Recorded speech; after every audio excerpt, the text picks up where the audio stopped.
I'm Mishka. Welcome back to my channel. Today we are doing the next step of...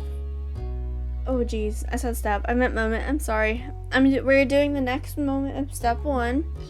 But before we get into that, if you find this video entertaining in any way possible, then please hit the subscribe button and share with your friends so that they have kind of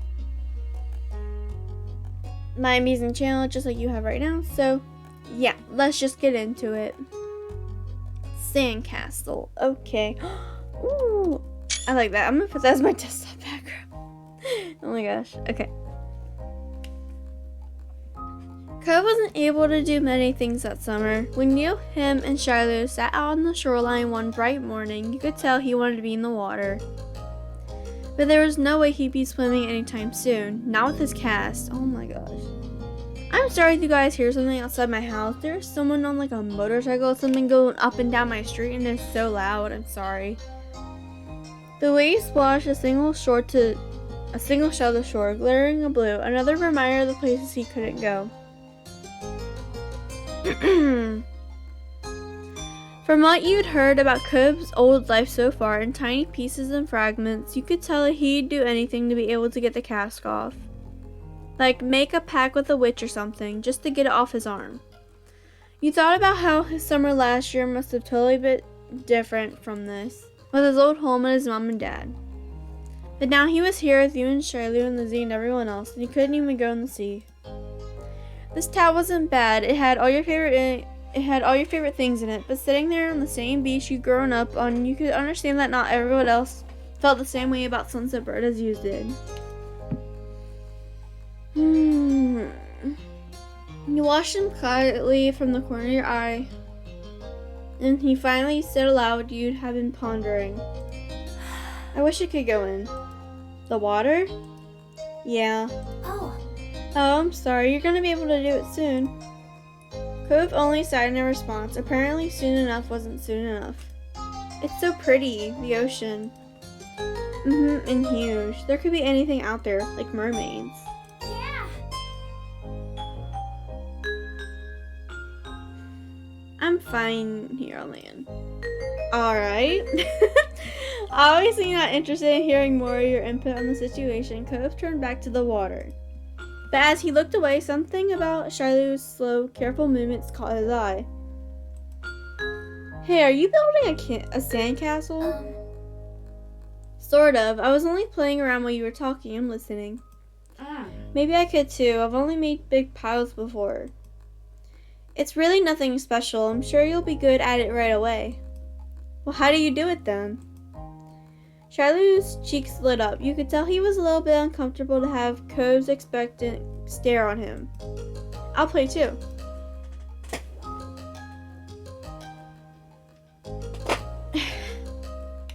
Okay, CG. I mean, oh my god, I don't know why I call it CGs. Photos. Sorry. I love making sand stuff. I said, okay. He put his hands back to his shells and stared and nodded. I don't do a lot. Here's how I like to get a house started. Shiloh, focusing more intently than you'd ever seen him, guided 𝐸 through his process. You happily used your own method. It didn't take long for the three of you to each have humble structures prepared. That's all kind of. You can do anything now, like make it bigger, add some seashells, carve a pretty pattern. I bet you'll have great ideas. Okay. I'm gonna make it bigger. Mine's gonna be a real castle. Cool. Mine's gonna be a house. Looking at the base of your sandcastle, you decided to make a mansion because we said it earlier in an earlier like episode. You guys know what I'm talking about if you listen to it, but yeah. Looking at the base of your sandcastle, you decided to do what Lizzie would do and design a mansion. The better part of the next hour was spent focusing on your own work. The boys were the same. Even Shiloh didn't sneak as many peeks at everyone else as you usually did. You'd finished shaping before either of them did, glancing up from what you'd built. It seems you got done so fast because they already searched around for extra decorations. Shiloh had grabbed most of the really interesting stuff, and Cove had a lot of shells, but there were still options. The first thing you reached for was a red bottle cap. It was the best fit for your mansion you decided. Sorry. It seemed like the lid from the sports drink that Lizzie was trying to convince your mom to let her try. So you put it in a funny place where it'd take a second look to see it. Pleased with your result, you finally took a proper look around that wasn't focused on the sand itself. Both Cove and Shiloh seemed super immersed still. You knew you could probably sneak a peek at either one's work. Actually, let's not look. You instead watched some clouds go by. The silence was then broken. What's on top of yours, Shiloh? You peeked closer and discovered something shiny sticking out of Shiloh's sand chimney. Oh, it's just a gum wrapper. It looks like smoke. Neat. Oh, that's neat. Oh my gosh.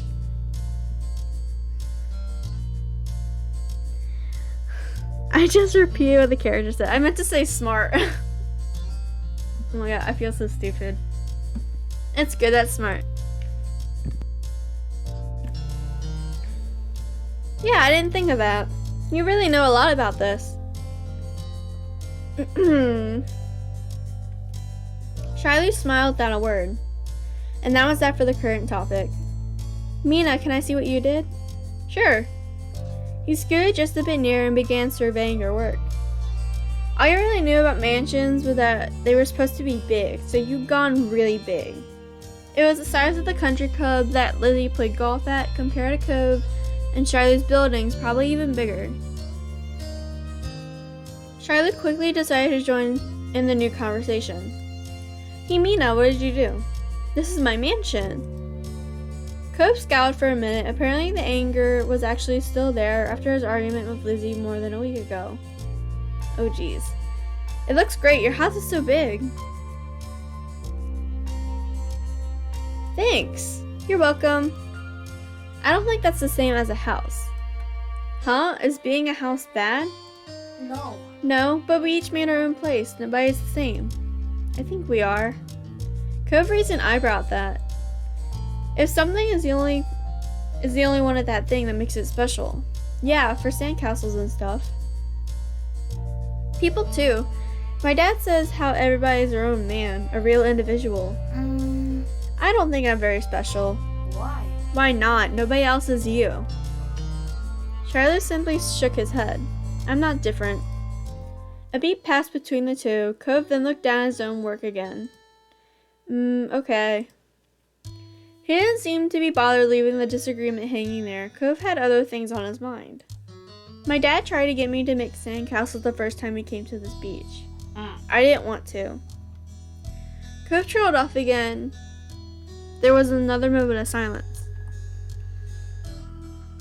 Shiloh shifted and opened his mouth to say something, but Cove spoke up before he could. You didn't think he'd notice that Shiloh was going to talk. Hey, do you know what happened when your mom met my dad, Mina? You waited to see if Shiloh would say what he wanted to. When he didn't, you considered Cove's question. I wasn't there. They didn't tell me. I just remember what happened when I met your dad. Mr. Horn had been a weird stranger then. Well, he still kind of was strange. No other parent acted like him, but you knew him better at this point. Now that you thought about it, it made a lot of sense that Cove's dad talked to him about people being unique. You were pulled from your thoughts when Cove continued. Oh, well, I was there. I don't think my mom has met your dad. Yeah, I'm pretty sure she hasn't. Mina's parents and my dad met the same day I met her. I'm gonna see what happened. Shiloh frowned to himself, ducking his head. His hat cast a shadow over his face. You could still tell he was upset at not being included in Cove's choice of target. Oh, whatever, shut up. This was kind of boring for him, though giving people their own turn to say the things they want is important too. I don't care, he can shut up. No, let Cove finish his story, he can wait. Shiloh could talk about stuff after Cove had a chance to share what he planned on. Yeah, because at first you were going to say something and then you didn't, so oh well.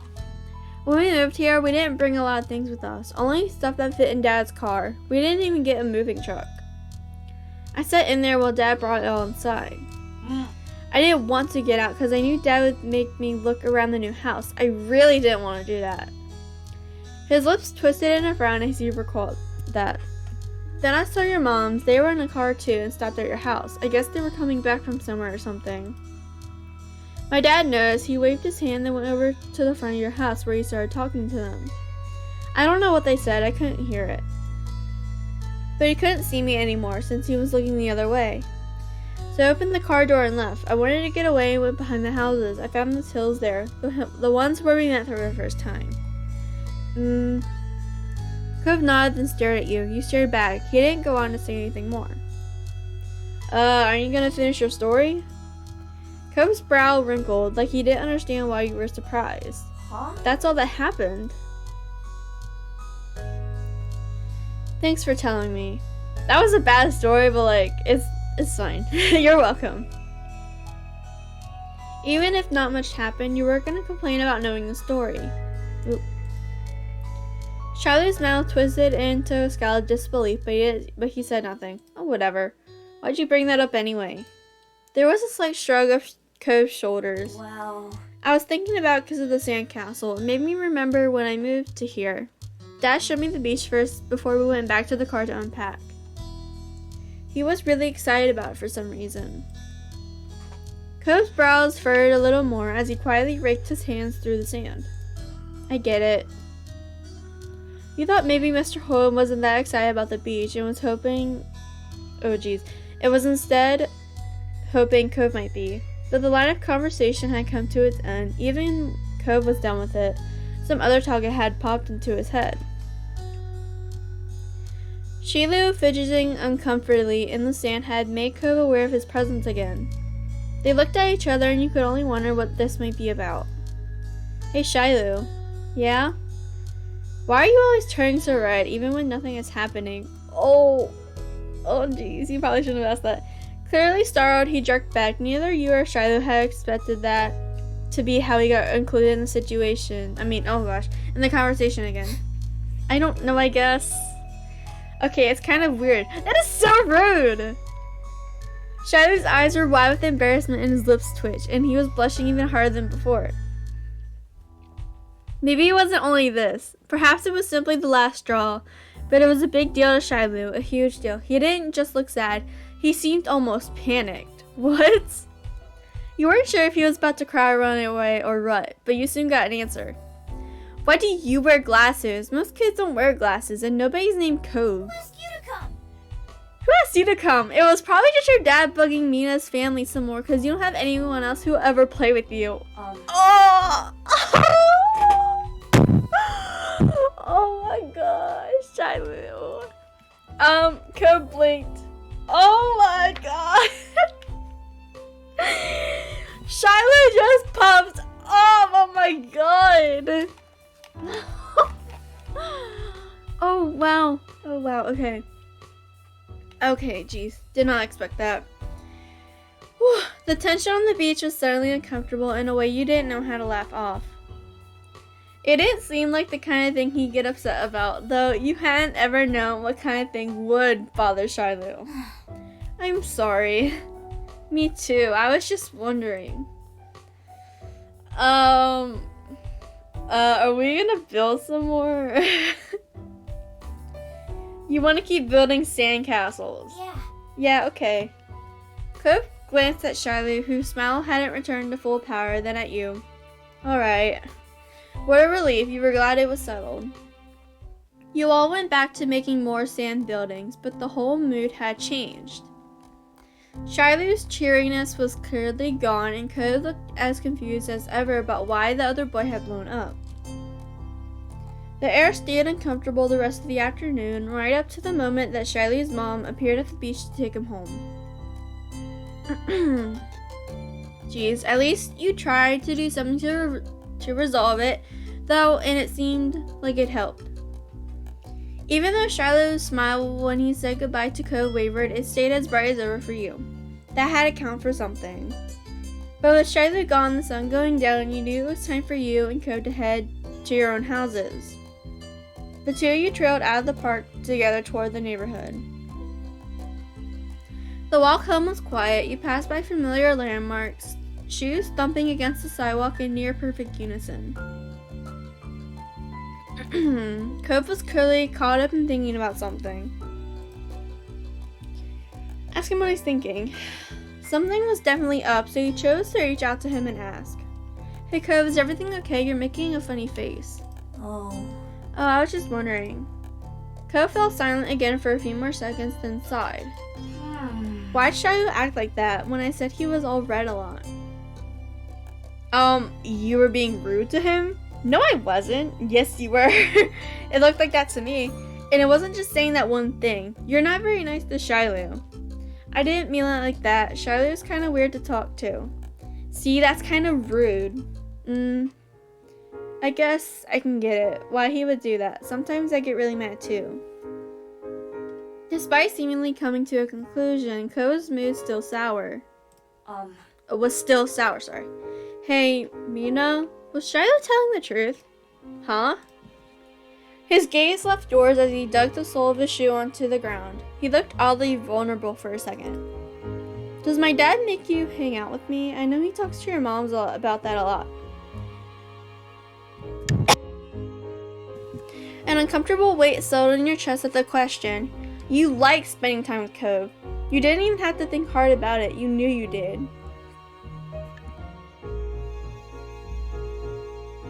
Okay, sorry, I have to do something real quick.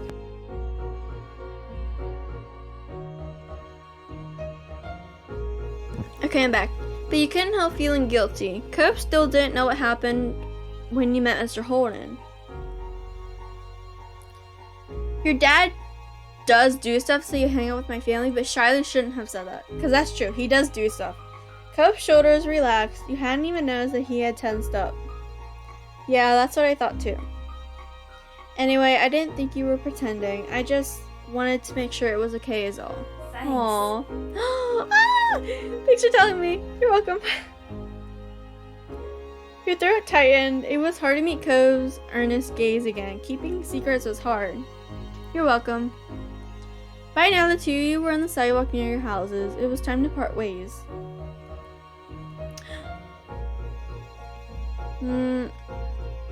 Should we hug him or nudge his shoulder? I don't know.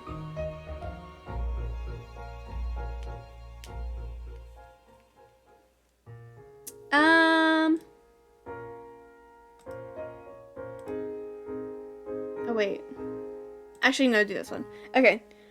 You reached over and gave 𝐕𝐤 a fond push forward. Bye, see you tomorrow. He laughed a little and playfully pushed your hand back. He didn't mind the bit of rowdiness at all. Bye. Then you jogged towards your house. When you looked back, you saw 𝐕𝐤 making his way back home too. As if he felt your eyes on him, he turned around. He waved. You did too. Aw, that's sweet. You still felt a little unsure with what you were supposed to do about the deal 𝐕𝐤's dad had offered. It's called Don't Tell Him! 'Cause we ran away, so nothing even really happened. You didn't want to say something bad or something you shouldn't. You had no idea how 𝐕𝐤 would take it either. It would be terrible if it made him feel bad. What if he didn't want to play with you anymore? You might change your mind sometime. There was always tomorrow after all. But for now, it was definitely something that you keep to yourself. With a final look, you went inside your house. And everyone, that is the end of this episode. Oh my gosh, that was crazy. So Shiloh ended up finally bursting out and admitting, like, I don't know, not his feelings toward 𝐕𝐤, but like in a way he kind of did. They hate each other. But anyway, that's gonna be it for today's video. I hope you guys enjoyed. But lastly, you're a gem, and thank you for watching. Have a marvelous day, everyone. Bye!